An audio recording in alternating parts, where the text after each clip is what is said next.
नमस्कार दोस्तों। वीडियो में आगे बढ़ने से पहले जो बात मैं आपसे कह रहा हूँ उसे खूब अच्छी तरह समझ लीजिए। जिस दिन आपको यह बात समझ में आ गई उसके बाद आपको यूपीएससी प्री क्वालिफाई करने से कोई नहीं रोक सकता।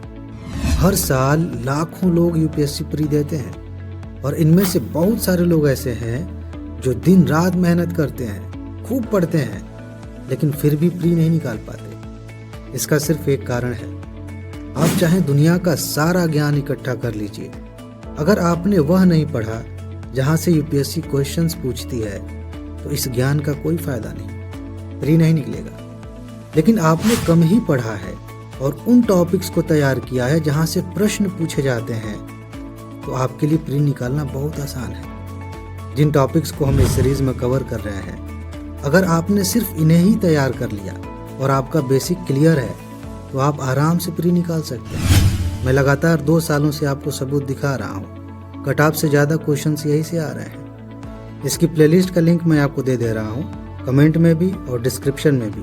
वहाँ से आप सारी वीडियोस देख सकते हैं। और अगर आप जल्दी से इन सारे टॉपिक्स को तैयार करना चाहते हैं तो आप PDF नोट ले सकते हैं। और जो वीडियोज़ आने वाली हैं उनकी भी एडवांस नोट आपको दी जा चुकी है। इसके लिए आप इस नंबर पर मैसेज कर सकते हैं या फिर कमेंट में एक लिंक दिया गया है, वहाँ से जानकारी ले सकते हैं। ठीक है जी, चलिए अब टॉपिक्स तैयार करते हैं। आपने जब तैयारी शुरू की उसी समय से एक बात जब आप पॉलिटी पढ़ते हैं तो आपने सुनी होगी।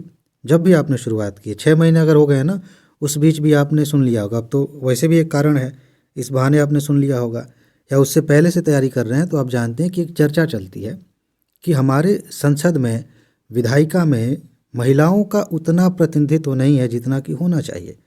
दुनिया से भी तुलना होती है, बहुत सारे देशों में काफ़ी अच्छी खासी मात्रा है, प्रतिशत है महिलाओं का सांसद के रूप में, हमारे यहाँ नहीं है। तो इस पे चर्चा चलती है कि इसके लिए आरक्षण की व्यवस्था होनी चाहिए या नहीं होनी चाहिए, बहुत लंबे समय से। और अलग अलग सरकारें जब आती हैं उसके पहले बात करती हैं कि हमें जिता दीजिए, हम आरक्षण वाला विधेयक पास करा देंगे, महिलाओं को आरक्षण मिल जाएगा। सरकार बनने के बाद ऐसा होता नहीं है सामान्य तौर पर। इस बार एक विधेयक आया, खूब चर्चा हुई और ऐसे टॉपिक्स पर यूपीएससी खूब प्रश्न पूछती है। हम देखेंगे आज के टॉपिक में कि कौन कौन सी ऐसी बातें हैं जहां से प्रीलिम्स में क्वेश्चंस बन सकते हैं। एक और बात बता रहा हूं, आज हम जिन टॉपिक्स को पढ़ने जा रहे हैं वो प्रीलिम्स के लिए भी महत्वपूर्ण है और मेंस के लिए भी, मेंस के लिए यहाँ तक कि ज़्यादा ही महत्वपूर्ण है। अगर मान लेते हैं कि इस पर प्री में क्वेश्चन नहीं आया, लगभग 99% संभावना है कि इस टॉपिक से मेंस में क्वेश्चन आ सकता है। अब एक मज़ेदार बात यह है, अगर प्री में यहाँ से क्वेश्चन आ गया तो क्या मेंस में नहीं आएगा?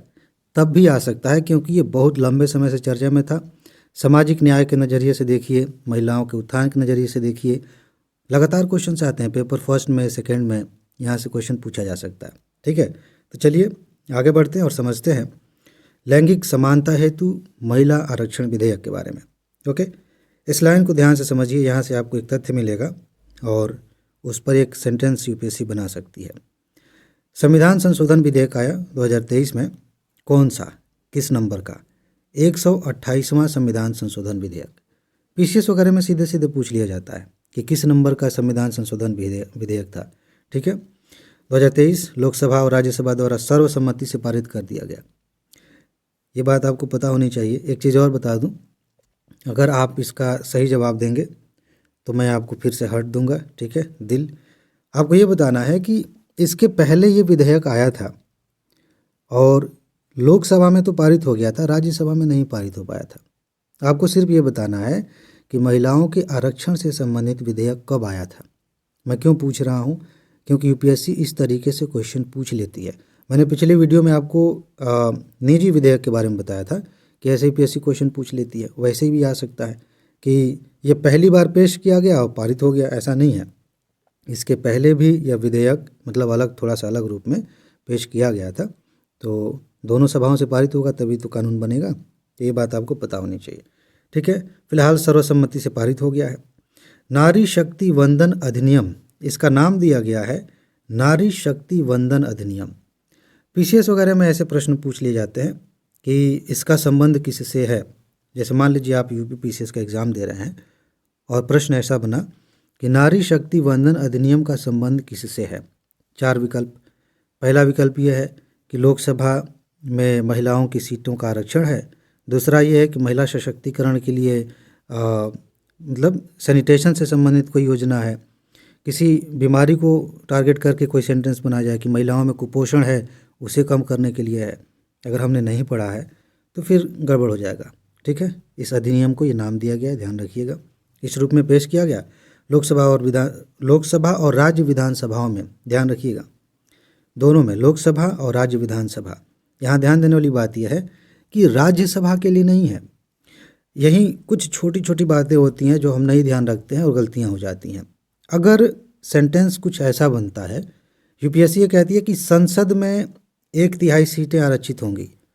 जिन्होंने ऊपर ऊपर पढ़ा है, बात को नहीं समझा अच्छे से, वो गलती कर देंगे। वो कहेंगे हाँ भाई ठीक है, हमने तो खूब सुना इसके बारे में, खूब पढ़ा है, मैगजीन में भी आया था, टीचर ने भी पढ़ा, यूट्यूब पे भी पढ़ा।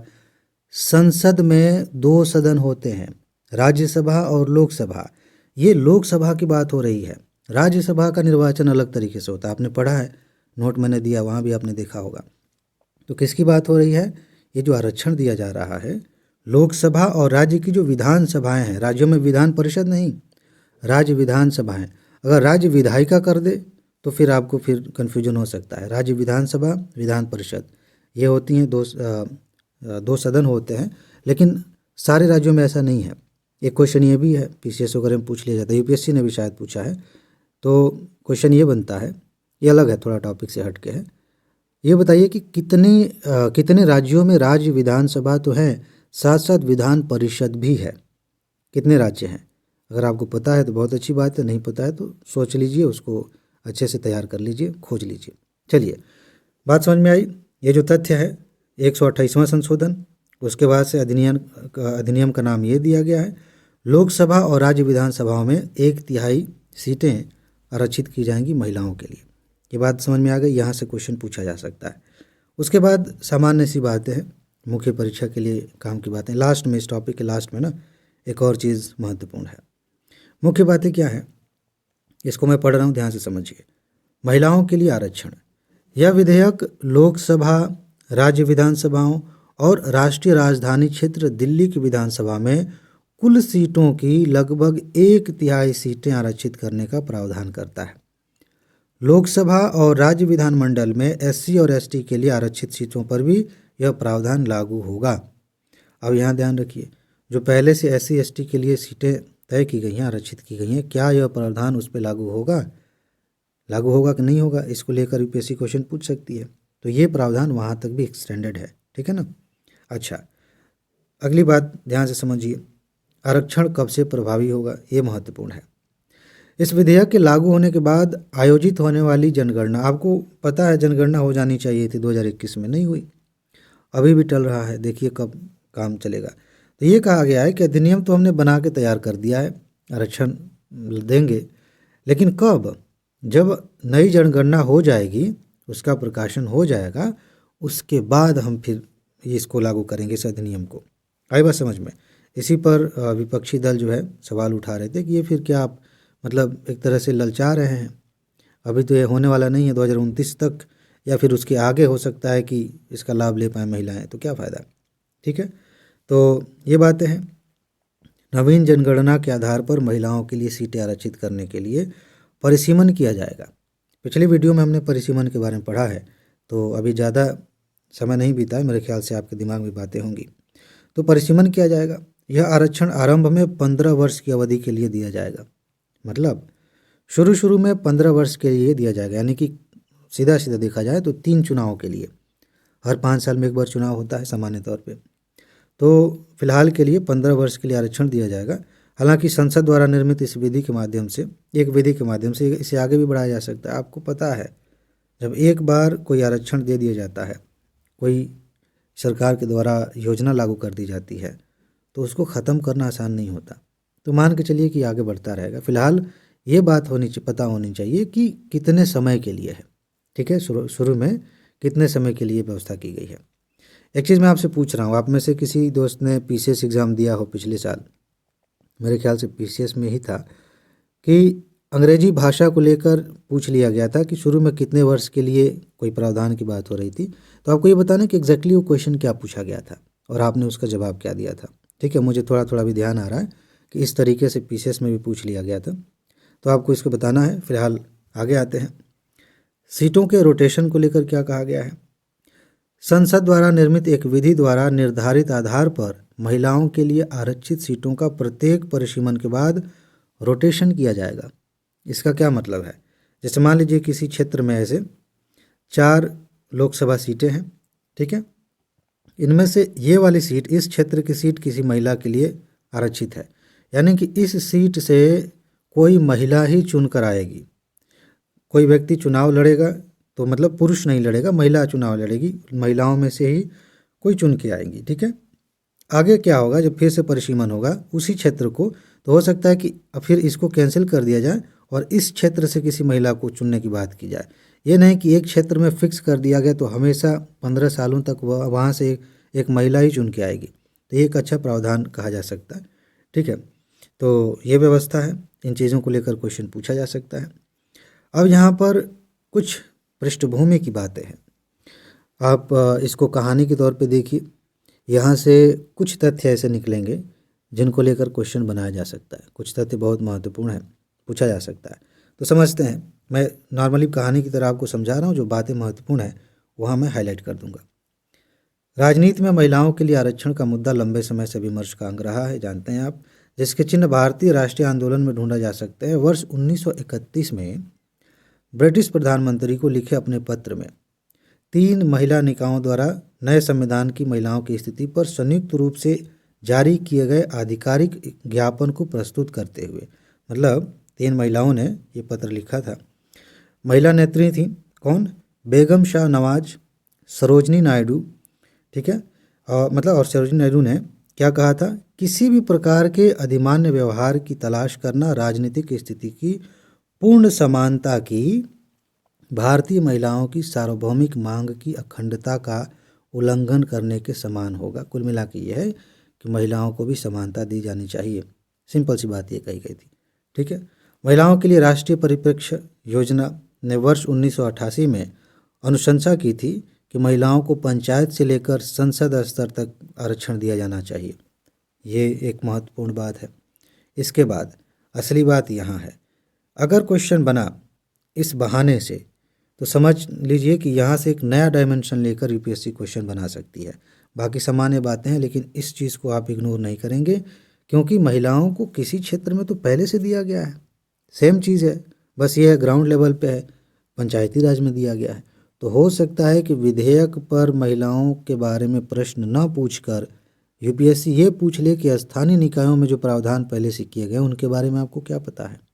ध्यान से समझिए, इन अनुशंसाओं ने 73वें और 74वें संविधान संशोधन के ऐतिहासिक अधिनियम का मार्ग प्रशस्त किया।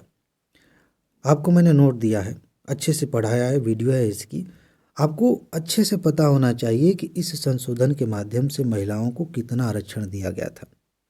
ठीक है, और वो आरक्षण किस स्तर पे था, मतलब कहने का मतलब ये है कि ग्राम पंचायत के स्तर पर, जिला पंचायत के स्तर पर, अध्यक्ष के स्तर पर, क्या सभी स्तरों पर था या कुछ पे था। ये चीज़ आपको एकदम क्लियर होनी चाहिए। अभी जाकर नोट में देखिए, बहुत महत्वपूर्ण है, क्वेश्चन बन सकता है। ठीक है, तो मार्ग प्रशस्त किया, जहाँ सभी राज्य सरकारों के लिए पंचायती राज संस्थाओं में महिलाओं के लिए 1/3 सीटें आरक्षित करने और पंचायती राज संस्थाओं और शहरी निकायों में सभी स्तरों पर, यहाँ लिखा भी है मैंने, सभी स्तरों पर अध्यक्ष प्रमुख के पदों पर 1/3 सीटें आरक्षित करने का अधिदेश दिया था। इस संशोधन में ये व्यवस्था कर दी गई थी। ध्यान रहे, क्वेश्चन यहाँ से बन सकता है। आगे, महिलाओं के लिए आरक्षित इन सीटों में से 1/3 सीटें अनुसूचित जाति जनजाति की महिलाओं के लिए आरक्षित हैं। ठीक, आगे बढ़ते हैं। राष्ट्रीय महिला सशक्तिकरण नीति आई थी 2001 में। इसमें क्या कहा गया कि उच्च विधायी निकायों में भी आरक्षण पर विचार किया जाना चाहिए। इस नीति में कहा गया था कि जो उच्च विधायी निकाय हैं, बेसिकली अब विधायी निकाय कौन है, संसद ही तो है बड़े लेवल पे। ठीक है, मई 2013 में महिला और बाल विकास मंत्रालय ने महिलाओं की स्थिति पर विचार करने के लिए एक समिति बनाया था, गठन किया था उसका, जिसने स्थानीय निकायों, राज्य विधानसभाओं, संसद, मंत्रिमंडलीय स्तर और सरकार के सभी निर्णयकारी निकायों में महिलाओं के लिए कम से कम 50% सीटों के आरक्षण की बात की थी, मतलब अनुशंसा की थी। ये बात आपको पता होनी चाहिए। हो सकता है कि इस पर क्वेश्चन पूछ लिया जाए। इसके बाद कहानी आगे बढ़ रही है। 2015 में भारत में महिलाओं की स्थिति पर रिपोर्ट आई, ठीक है, report on the status of women in India. इसमें दर्ज किया गया कि राज्य विधानसभाओं और संसद में महिलाओं का प्रतिनिधित्व निराशाजनक बना हुआ है, ज़्यादा नहीं है, ठीक है। इसने भी स्थानीय निकायों, राज्य विधानसभाओं और ये सारी जगहों पर 50% सीटें आरक्षित करने की बात की थी। ये कुछ ऐसे तथ्य हैं, कुछ ऐसी लाइनें हैं जहाँ से प्री में प्रश्न पूछे जा सकते हैं। अब इसके बाद कुछ बातें यहाँ पे इस विधेयक के पक्ष में हैं, कुछ इसके विपक्ष में हैं, ठीक है। तो उसको मैंने नोट में दे दिया है, प्री के लिहाज से महत्वपूर्ण नहीं है, मेंस के लिए आप उसको पढ़ सकते हैं, ठीक है। अब थोड़ा सा हिस्सा मैं स्किप कर रहा हूँ और फिर आगे उस मुद्दे पे बात कर रहा हूँ जहाँ से प्री में क्वेश्चंस आ सकते हैं, ठीक है जी। चलिए, यहाँ पर एक चीज़ आपको देखनी पड़ेगी, एक हिंट भी दे रहा हूँ, कमाल की बात बता रहा हूँ आपको। कई बार ऐसा होता है ना कि कोई कानून बना और यूपीएससी ने उस कानून पे क्वेश्चन बनाया, या मान लेते हैं किसी मेंबर को सोचना है, विचार करना है कि इस पर हम एक क्वेश्चन बनाते हैं, तो इस बात की संभावना ज़्यादा रहती है कि जो बात अनसुलझी रह गई है, जिस पर चिंता जताई गई है, उसको लेकर क्वेश्चन पूछा जा सकता है। जिस चीज़ पे आपकी क्लैरिटी होनी चाहिए उसको लेकर प्रश्न पूछा जा सकता है। जैसे यहीं पर हम देखें तो पक्ष विपक्ष में आप पढ़ लेंगे नोट में, लेकिन कुछ चुनौतियां हैं, उनसे क्वेश्चन पूछा जा सकता है। हालांकि शुरू में भी इस पर कुछ हमने डिस्कस किया है, लेकिन याद दिला देता हूँ। परिसीमन किए जाने के बाद ही महिला आरक्षण लागू हो सकेगा, हमने बताया अभी। जबकि परिसीमन की प्रक्रिया अगली जनगणना के प्रासंगिक आंकड़े प्रकाशित होने के बाद ही शुरू हो सकेगी। कितना समय लगेगा, समझ रहे हैं, इसमें डिले होगा। तो इस चीज़ को लेकर यूपीएससी पूछ सकती है, एक सेंटेंस बना दिया जाए कि यह कानून लागू हो गया है, 2029 के चुनाव में जो है आरक्षण का लाभ महिलाएं ले पाएंगी। अगर हमने नहीं पढ़ा है तो कॉमन सेंस ये कहेगा कि हाँ भाई, अभी कौन सा चुनाव होने जा रहा है, ठीक है, अभी तो 24 में चुनाव होंगे, फिर 2029 में चुनाव होंगे, तब तक तो हो ही जाएगा। हो सकता है कि तब तक हो जाए, लेकिन अभी ऐसा तो कुछ नहीं कहा गया ना, अभी ऐसी व्यवस्था तो नहीं कही गई है कि 2029 में लागू ही हो जाएगा। शर्त यह है कि जनगणना नई वाली हो जाए, परिसीमन हो जाए, उसके बाद से आरक्षण दिया जाएगा। तो यहाँ गलती हो सकती है, इस बात को ध्यान रखिएगा, ठीक है। अच्छा, विधेयक से संबंध ओबीसी का मुद्दा है, ध्यान से समझिए। महिला आरक्षण विधेयक लोकसभा और राज्य विधानसभाओं में महिलाओं के लिए 33% सीटें आरक्षित तो करता है, लेकिन इसमें ओबीसी की महिलाओं के लिए कोई कोटा नहीं दिया गया। मतलब यहाँ पर महिलाओं को एक कैटेगरी में रख दिया गया है, सामान्य कैटेगरी में, फिर आरक्षण दिया गया है बात समझ में। तो ये एक मुद्दा है। हालांकि इसको अलग अलग नज़रिए से लोग अलग अलग वो करेंगे, हमें उससे मतलब नहीं है, एग्ज़ाम के नज़रिए से बस इम्पॉर्टेंट, ये ध्यान रखिएगा। गीता मुखर्जी समिति बनी थी 1996 में। उसने मतलब इस समिति ने महिला आरक्षण को ओबीसी तक विस्तारित करने की सिफारिश की थी। कहने का मतलब यह है कि आरक्षण दिया जाता है तो आपको पता है ओबीसी के लिए भी मतलब नौकरियों में व्यवस्था है, जनरल कैटेगरी है, आप जनरल से एग्ज़ाम दे के पहुँच जाते हैं। ओबीसी के लिए है तो उनको थोड़ा सुविधा है कि आरक्षण से पहुँच जाते हैं। एससी एसटी के लिए है, आरक्षण में थोड़ी और लाभ थोड़ा मिल जाता है, दे पहुँच जाते हैं। क्यों ऐसा क्यों करना है? ताकि सारे एक प्लेटफॉर्म पे आ सके, जिन्हें मतलब पुराने समय में जो है जिस वजह से उन्हें पिछड़ापन देखना पड़ा, भेदभाव देखना पड़ा, अभी प्रतिनिधित्व नहीं है, तो उसको कैसे बराबर करेंगे। और भी तर्क हैं, इस पे तो बाकायदा डिबेट हो सकती है 4 दिन की। कुल मिला के ये है कि ये आरक्षण की जो व्यवस्था की जाती है, इन्होंने कहा कि अगर कुछ ऐसा होता है विधायिका के लिए तो ओबीसी तक विस्तारित किया जाना चाहिए, उनके लिए अलग से आरक्षण दिया जाना चाहिए। आई बात समझ में? तो ये टॉपिक रहा, इसमें इतनी बातें थी महत्वपूर्ण। अब हम बात करते हैं डिजिटल पब्लिक इंफ्रास्ट्रक्चर के बारे में। इसमें कायदे से देखा जाए तो समझने वाली बात है, याद करने वाली बातें बहुत कम हैं। तो चलिए समझते हैं। एक शब्द है डिजिटल पब्लिक गुड्स। एक चीज़ बता रहा हूँ, इस टॉपिक की खास बात यह है ना कि इसमें किसी तथ्य पर प्रश्न नहीं बन सकता है, मतलब संभावना कम है, लेकिन इन शब्दों के मतलब को लेकर प्रश्न बन सकता है। मतलब का मतलब ये नहीं कि यूपीएससी पूछेगी इसका अर्थ बताइए। कहने का मतलब ये कि अगर आप इसका अर्थ जान रहे होंगे तो उसके कुछ एग्जाम्पल्स दिए जाएंगे और यूपीएससी पूछे कि बताइए इनमें से कौन कौन डिजिटल पब्लिक गुड्स के तहत या डिजिटल पब्लिक इंफ्रास्ट्रक्चर के तहत शामिल किया जा सकता है। ऐसे प्रश्न खूब आए हैं, पूछा जा सकता है। अगर आपने नहीं समझा है तो फिर गलती होने की संभावना है, तो ध्यान से समझिए। इस शब्द को समझते हैं। डिजिटल पब्लिक गुड्स ऐसे डिजिटल पाथवेज हैं जो आवश्यक सेवाएं प्रदान करने और समाज को समग्र रूप से लाभ पहुंचाने में महत्वपूर्ण भूमिका निभाते हैं। समझ में आया? नहीं समझ में आया? अगली लाइन समझिए, फिर समझ में आ जाएगा। ये जो पब्लिक डिजिटल गुड्स हैं, डिजिटल पब्लिक गुड्स जिसको हम शॉर्ट में कहते हैं DPG, डिजिटल पब्लिक इंफ्रास्ट्रक्चर पर निर्मित है। अब बात समझ में आई? कुछ ऐसी चीज़ें हैं, कुछ ऐसी चीज़ें बनाई गई हैं डिजिटली जो हमें लाभ पहुंचा रही हैं, लेकिन वो किस आधार पे बनाई गई हैं? जिस आधार पे बनाई गई हैं उसे कहते हैं DPI, digital public infrastructure. Common sense लगाइए और सोचिए, डिजिटल का क्या मतलब होता है? मोटे तौर पे कहिए, ऑनलाइन जो काम हो रहा है वो डिजिटल है।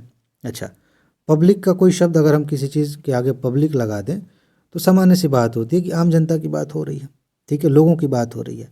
और इंफ्रास्ट्रक्चर कोई ढांचा है, कोई बुनियादी ढांचा है। तो ये जो ढांचा है पब्लिक के लिए है, डिजिटली उपलब्ध है, ठीक है, इसी की बात हो रही है, इसी पर ये निर्भर है।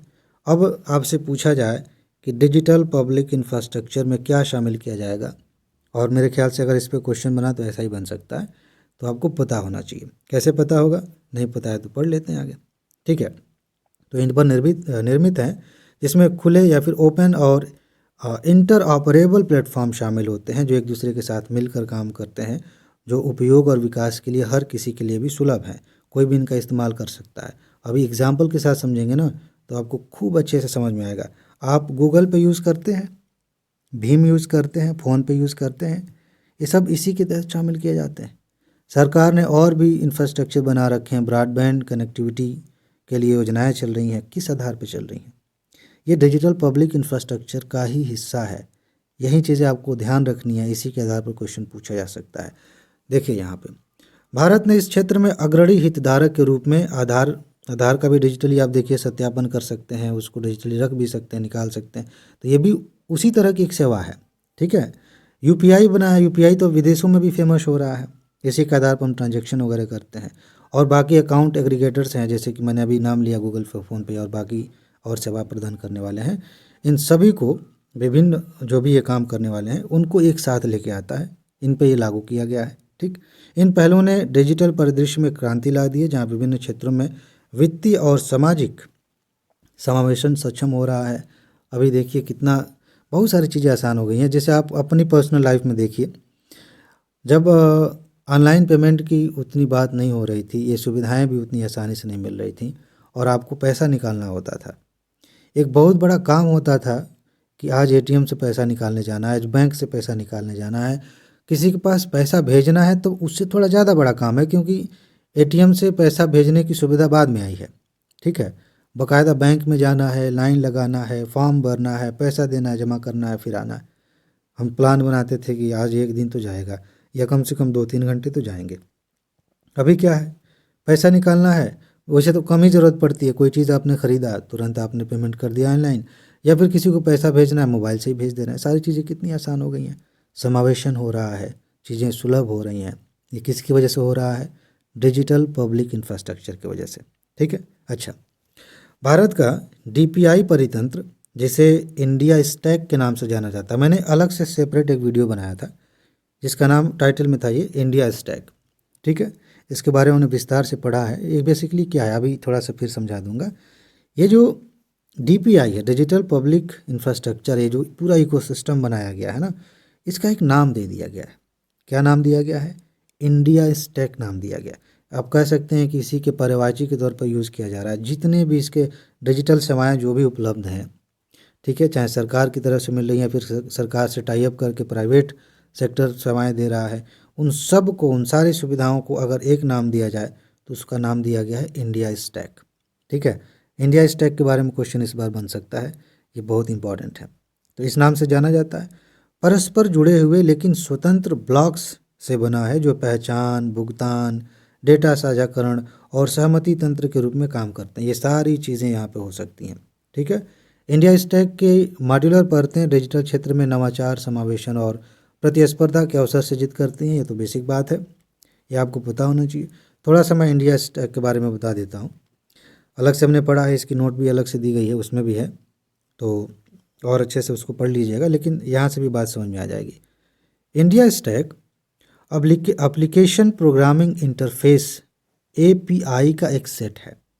एप्लीकेशन प्रोग्रामिंग इंटरफेस का एक सेट है जो सरकारों, ध्यान दीजिएगा, व्यवसायों, स्टार्टअप्स और डेवलपर्स को प्रेजेंसलेस, ये क्या है जी, प्रेजेंसलेस, हाँ प्रेजेंसलेस का मतलब होता है कि वहाँ हम उपस्थित नहीं हैं, फिजिकली हम वहाँ पे नहीं गए हैं, ऑनलाइन सारा काम कर रहे हैं, पेपरलेस और कैशलेस सेवा वितरण की दिशा में भारत की जटिल समस्याओं को हल करने के लिए एक अद्वितीय डिजिटल अवसंरचना का उपयोग करने की अनुमति देता है।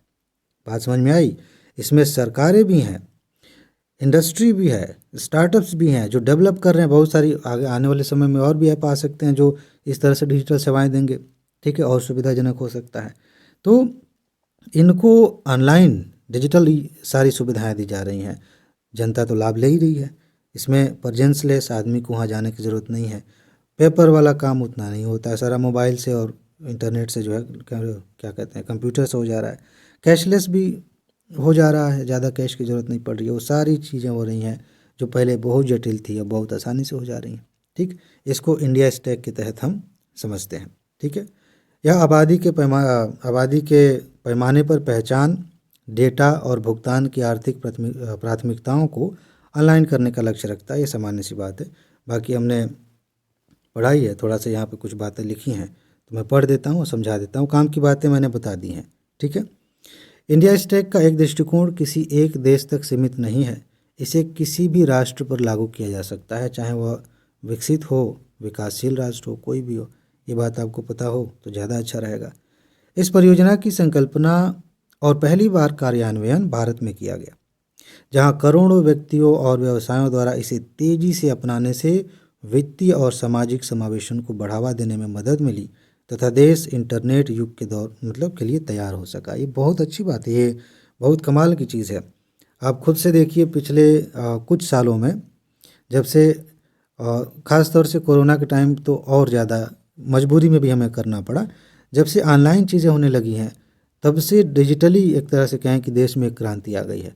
वो अलग बात है कि अभी थोड़ा सा डिस्ट्रैक्शन भी बढ़ा हुआ है सोशल मीडिया और बाकी चीज़ों, क्योंकि डिजिटल काम करते करते हमारा जो एडिक्शन है वो मोबाइल के साथ हुआ, फिर मोबाइल में और भी मनोरंजक चीज़ें हैं तो ध्यान खींच रही हैं, तो वो अलग चीज़ है, उस पर बात नहीं करते। तो ये सारी चीज़ें हुई हैं, ये महत्वपूर्ण बात है। इसके बाद इसमें कुछ महत्वपूर्ण तत्वों की बात हो रही है कि समावेशी डिजिटल पब्लिक इंफ्रास्ट्रक्चर के लिए क्या आवश्यक तत्व होने चाहिए, प्रमुख हैं। ये मुख्य परीक्षा के लिए ज़्यादा इम्पॉर्टेंट है, इसको मैं स्किप नहीं कर रहा हूँ, मैं ऐसे ही आपको दिखा दे रहा हूँ, आप इसको पॉज करके पढ़ सकते हैं। ठीक है, ताकि बाद में आप ये ना कहें कि सर आपने वो दिखाया नहीं, पता नहीं क्या लिख दिया था। ये सब प्री के लिए इम्पोर्टेंट नहीं है उतना, मेंस के लिए इसके क्या लाभ हैं ये भी देख सकते हैं। एक मज़ेदार बात बता रहा हूँ आपको, अभी भी बहुत सारे दोस्तों को एक भ्रम होता है, वो वीडियो चल रही है सबूत वाली, तो उसमें कुछ दोस्त कमेंट करते हैं कि आप सबूत दिखा रहे हैं, हो सकता है कि एग्ज़ाम ख़त्म होने के बाद आपने नोट अपडेट कर दी, जो पूछा गया उसको शामिल कर दिया और आप स्क्रीनशॉट दिखा रहे हैं। मतलब इतने लोग डरे हुए हैं, इतना खुद पर से भरोसा उठ गया है कि उन्हें यकीन नहीं होता कि आसान कैसे हो सकता है, यहाँ से क्वेश्चन कैसे आ सकता है। ऐसे दोस्तों को मैं सिर्फ इतना ही कहता हूँ कि भाई ये सारे टॉपिक्स जिनको मैं दिखा रहा हूँ स्क्रीनशॉट में, इनको आप चैनल पर देखिए, सब पढ़े हुए हैं पहले से इनको पढ़ाया जा चुका है। जिन टॉपिक्स को छोड़ा गया था थोड़ा सा लास्ट में, उन्हें मेंशन किया कि देखिए ये टॉपिक्स हम पढ़ा रहे हैं, इनको दिया गया है और वो सारी चीज़ें हमने दिखाई हैं। तो फिलहाल ये दिखा दे रहा हूँ, कहीं यहाँ से क्वेश्चन आ गया अब मैंने स्क्रीनशॉट दिखा दिया तो आप कहेंगे कि आपने बीच में एडिट कर दिया था ठीक है, तो ये मेंस के लिए है, इसको आप पढ़ लीजिए। उसके बाद से हम अगले टॉपिक पे आते हैं, इसमें क्या क्या चुनौतियाँ हैं वो भी आप पढ़ लीजिए। मेंस के लिए बहुत इंपॉर्टेंट है, यहाँ से क्वेश्चन थर्ड पेपर में आ सकता है। थर्ड पेपर में भारत ने अपने लेवल पे कौन से साइंटिफिक काम किए हैं, जो रिसर्च होती है, कुछ नया विकास हम करते हैं, उस पर क्वेश्चन पूछा जाता है और बाकायदा ये मेंशन भी किया गया है मेंस में। तो उसके लिए ज़रूरी है। ठीक है, ये काफ़ी चीज़ें थी। अब आते हैं साइंस के एक टॉपिक पर, बहुत ज़्यादा इम्पॉर्टेंट है। पिछले वीडियो में मैंने आपको बताया था कि साइंस के लिए आप एकदम निश्चिंत हो जाइए, आपको स्टैटिक में ज़्यादा नहीं पढ़ना है, करंट अफेयर पर ध्यान दीजिए। और करंट में भी ऐसा नहीं कि कुछ भी उठा लें, इसी पे भी मैंने बात की थी कि करंट में जिसका प्रभाव ज़्यादा है उसका महत्व ज़्यादा है। ठीक है, तो करंट पढ़िए, उसको समझने के लिए स्टैटिक की ज़रूरत है, बेसिक की ज़रूरत है, तो पढ़ लीजिए, अदरवाइज उसी से काम चल जाएगा। क्वेश्चंस यहीं से आ रहे हैं, प्री में भी मेंस में भी। सिंथेटिक मानव भ्रूण, भ्रूण आप समझते हैं, किसी भी जीव के प्रारंभिक अवस्था को, जैसे शुक्राणु अंडाणु मिले तो जो वो अवस्था बनी उसके बाद उसका विकास होगा तो जीव उसमें बनेगा, मतलब सेल्स विकसित होंगी, अंग बनेंगे, एक शिशु बनेगा। ठीक है, तो उस प्रारंभिक अवस्था को भ्रूण कहते हैं, एम्ब्रियो कहते हैं। ठीक है, अब इसको सिंथेटिक तरीके से बनाया जा रहा है। सिंथेटिक आप कह सकते हैं कृत्रिम तरीके से, टेक्नोलॉजी का इस्तेमाल करके ये भ्रूण बनाया जा रहा है। बहुत स्पेशल टेक्नोलॉजी है, बहुत कमाल की टेक्नोलॉजी है। हालांकि इसके फ़ायदे नुकसान सब हैं, लेकिन इनोवेशन के नज़रिए से आप देखिए, साइंस के विकास के नज़रिए से देखिए, तो ये बहुत इंपॉर्टेंट है। इसी बहाने एक चीज़ मैं आपको याद दिलाता हूँ, यूपीएससी ने लगातार एक क्वेश्चन पूछा है क्रिस्पर के ऊपर। क्रिस्पर एक टेक्नोलॉजी है, आप उसको कैंची कह सकते हैं। जैसे हम कैंची से कपड़ा काटते हैं, वैसे उस कैंची से हम डीएनए काटते हैं, और डीएनए एडिटिंग में, डीएनए सीक्वेंसिंग में उसका बहुत अहम रोल है।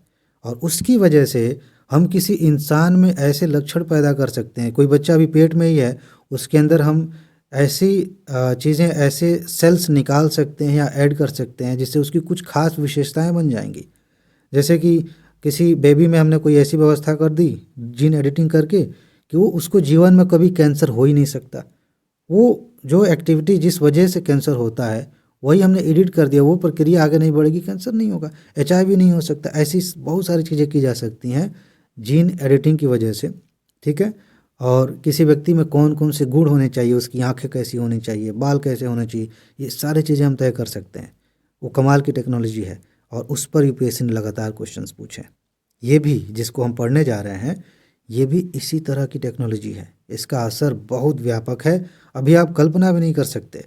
एक छोटी सी कल्पना में बताऊं, जैसे फिल्मी स्टाइल में अगर बात करें, सोचिए हमने एक फैक्ट्री में लोगों को पैदा कर दिया, सैनिक बना दिए, जिनके कोई माँ बाप नहीं है, कुछ नहीं, हॉलीवुड वगैरह में दिखाया जाता है ना, उस तरह के इंसान पैदा किए जा सकते हैं। उन पे हम रिसर्च कर सकते हैं, उन्हें हम इस्तेमाल कर सकते हैं अपने तरीके से। मतलब नैतिक तो नहीं है, लेकिन कहने के लिए कह रहा हूँ। तो ये बहुत कुछ कर सकता है, टेक्नोलॉजी बहुत कुछ कर सकती है, इसका रेगुलेशन भी होना चाहिए। इसलिए मैं कह रहा हूँ कि ये जो टॉपिक है बहुत इंपॉर्टेंट है, क्वेश्चन बन सकता है। देखिए इसमें क्या बातें हैं।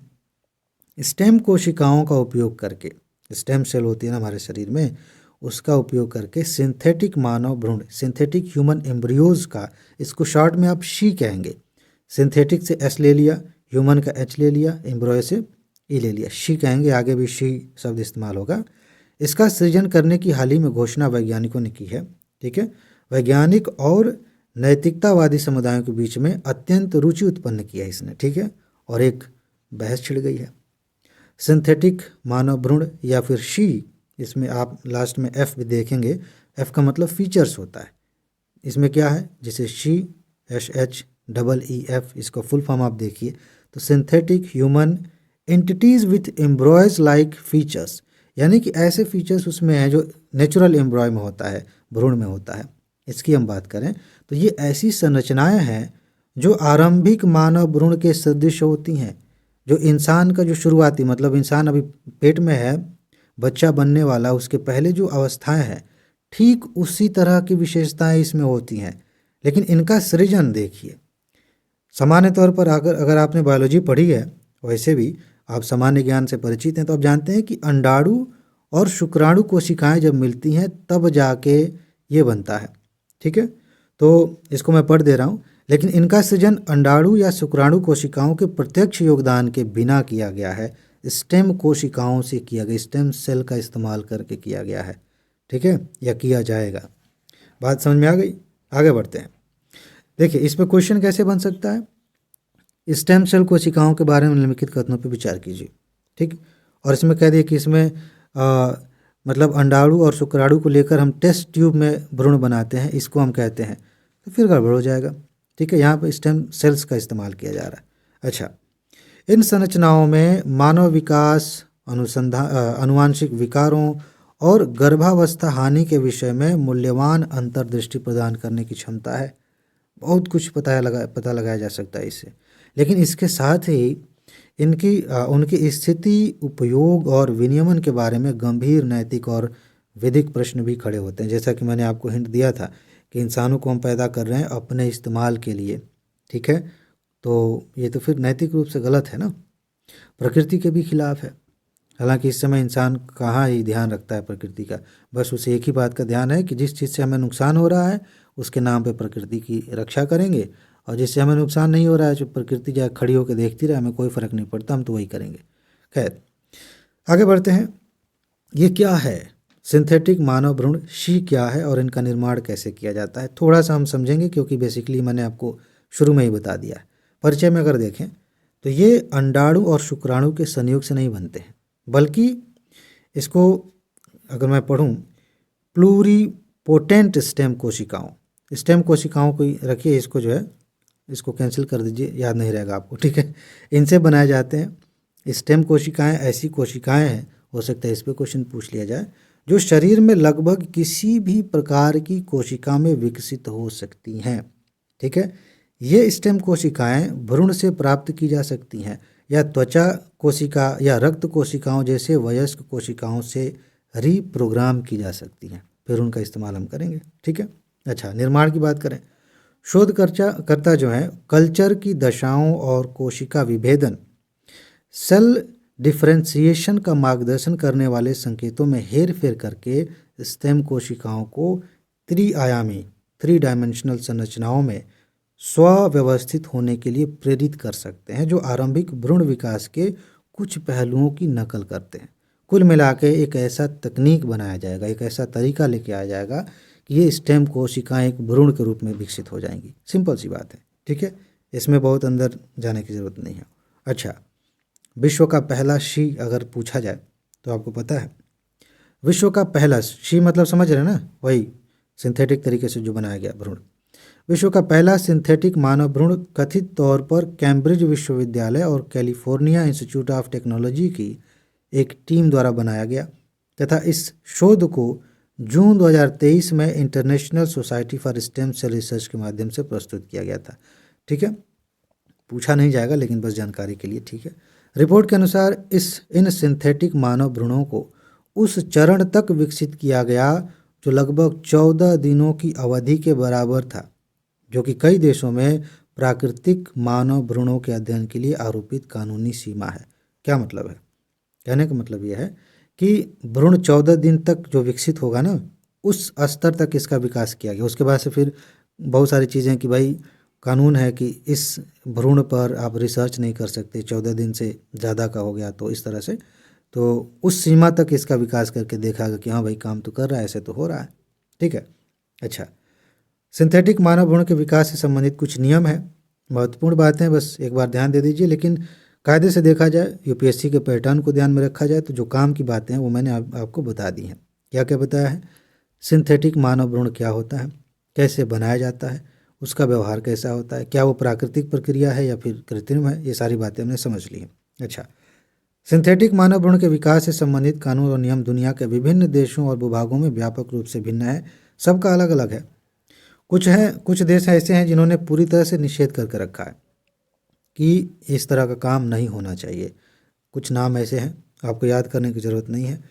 कुछ देश हैं जिन्होंने अनुसंधान की अनुमति दे रखी है।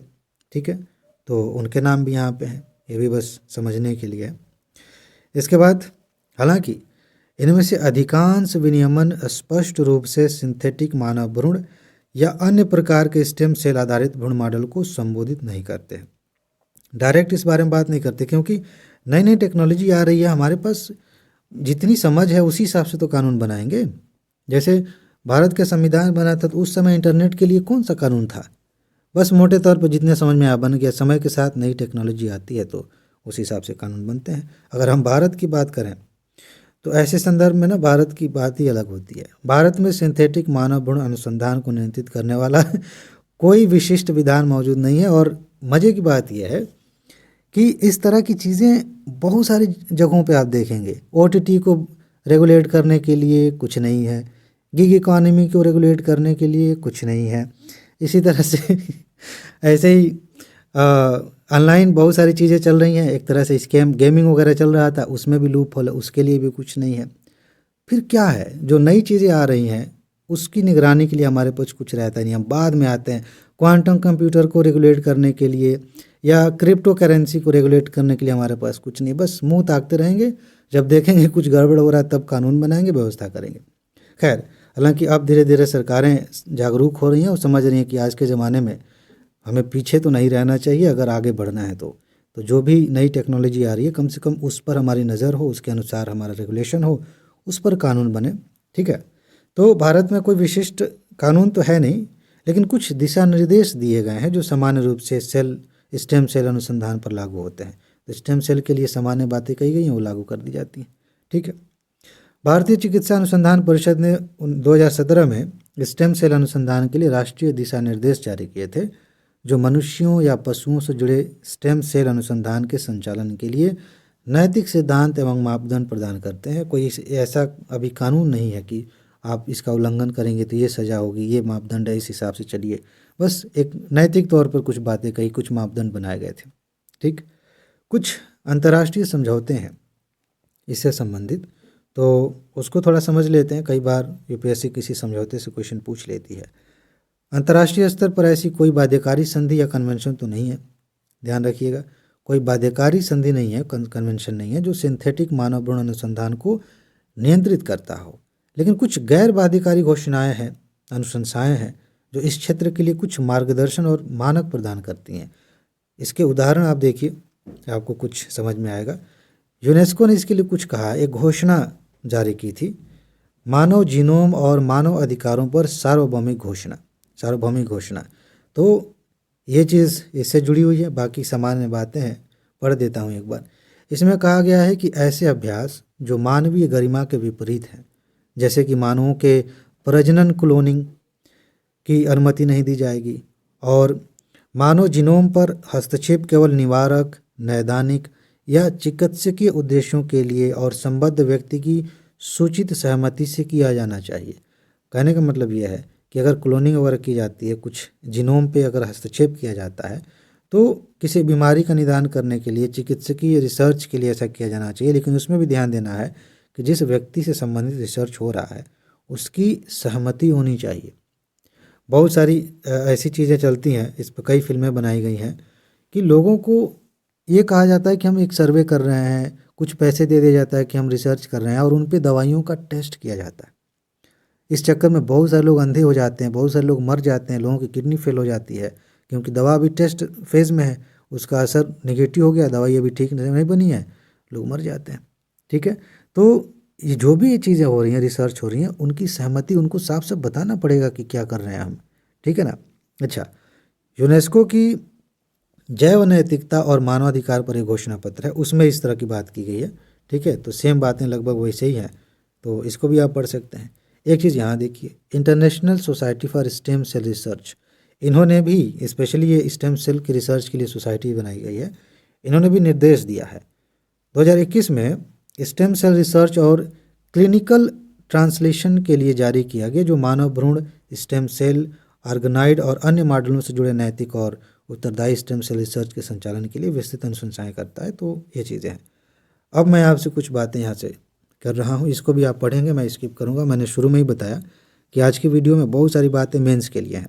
ठीक है, प्री की सीरीज चल रही है, यहाँ पे हम मेंस का डिस्कशन करना शुरू कर देंगे, तो अनावश्यक रूप से समय लगेगा। मेंस की सीरीज चलेगी, उस पर भी हम बात करेंगे अच्छे से, तो वहाँ डिस्कशन होगा एक ही टॉपिक पे 1-1 घंटे। फिलहाल अगर हम महत्व की बात करें तो सबसे पहले मैं आपको बता दूं, जैसा कि मैंने पहले भी बताया है, साइंस में किसी भी तकनीक पर प्रश्न जब पूछा जाए तो इस बात को ध्यान रखिए, अगर आपको कुछ नहीं आता और यूपीएससी ने पूछ लिया कि इसका क्या महत्व है, इसके क्या फ़ायदे हैं, तो आप सारे ऑप्शन सही मान सकते हैं। 99% संभावना है कि यह बात सही होगी। ये 2023 में भी जो क्वेश्चन इस तरह से पूछा गया उस पर भी देख लीजिए, उसके पहले भी पूछा गया उस पर भी देख लीजिए। मैं ये नहीं कहता हूँ कि ये हमेशा सही होगा, लेकिन ये ज़रूर है कि 99% ऐसा ही होता है। उसका कारण भी मैंने बताया था विस्तार से समय लेकर पिछली वीडियो में, तो पिछली वीडियो आप देख लीजिए, बाकायदा प्लेलिस्ट बनी है, उनको देखिए, आपको सारी चीज़ें तैयार हो जाएंगी। तो मैंने बताया था क्यों ऐसा होता है। खैर, तो इसका विकास, इसका महत्व क्या है, मैं हेडिंग्स पढ़ देता हूँ, आप समझ लीजिए। मानव विकास का अध्ययन करना आसान हो जाएगा इसकी वजह से, ठीक है। इसके अलावा हम देखें, अनुसंधान के लिए मानव भ्रूण का विकास किया जा सकेगा। यानी कि अगर हमें रिसर्च करनी है तो किसी ओरिजिनल भ्रूण को लेने की ज़रूरत नहीं पड़ेगी कि प्राकृतिक तौर पर भ्रूण विकसित हो रहा है, उस पर हम रिसर्च कर रहे हैं, उसको नुकसान हो सकता है। तो उसके लिए एक अल्टरनेटिव हमारे पास है, एक विकल्प है कि हम सिंथेटिक तरीके से बना लें, उसी पर रिसर्च कर लें, ये हो सकता है, ठीक है। पुनर्योजी चिकित्सा में अनुप्रयोग किया जा सकता है। रीजेनरेटिव, जिसको आप बोलते हैं मेडिसिन के तौर पे, कोई चीज़ जैसे एक बड़ी कमाल की एक तकनीक होती है रीजेनरेटिव तकनीक, वो अलग अलग क्षेत्र में ही मतलब में भी उसका इस्तेमाल किया जा सकता है। अगर मैं आपको सामान्य भाषा में समझाऊं कि रीजेनरेटिव का क्या मतलब होता है, तो दोबारा से किसी चीज़ को फिर से बना के देखना कि कैसे कैसे बना होगा, इसमें कौन कौन सी चीज़ें लगी हैं, ठीक है। आपके पास एक लैपटॉप आया, आपने खोल के सारा पार्ट रख दिया है साइड में, और आप सोच रहे हैं कि इसमें क्या क्या इस्तेमाल किया, कैसे बना होगा। ऐसे दवाइयों में भी होता है, बहुत सारी चीज़ों में होता है, तो उसमें भी इसका उपयोग किया जा सकता है। और इससे कुछ मुद्दे हैं, मुद्दे का मतलब सिंपल सी बात है, कुछ चिंताएं हैं जिनको सॉल्व किया जाना चाहिए। तो अभी विनियमन नहीं हो रहा है ढंग से, दुनिया में कोई अच्छा खासा कानून ही नहीं है जो स्पष्ट रूप से बात करे। भारत में तो हमने देखा ही है। अवास्तविक अपेक्षाओं, झूठी धारणाओं की स्थापना हो सकती है, बहुत सारी चीज़ें इसमें, अफवाहें भी फैल सकती हैं, अलग अलग चीज़ें हो सकती हैं, ठीक है। तो ये मेंस के लिए डिस्कशन का मुद्दा है, आप इसको पढ़ सकते हैं, ठीक है। तो ये हो गया, उसके बाद ये टॉपिक कंप्लीट हो गया, इसमें बस इतना ही था। कितना समय लगा हमारा, 45 मिनट लगा, ठीक है। तो आज के वीडियो में बस इतना ही है। अपना ख्याल रखिए, खुश रहिए, मस्त रहिए, मुस्कुराते रहिए, जल्दी से सफल होइए और ज़िंदगी को एंजॉय करिए। आगे मिलते हैं, नमस्कार।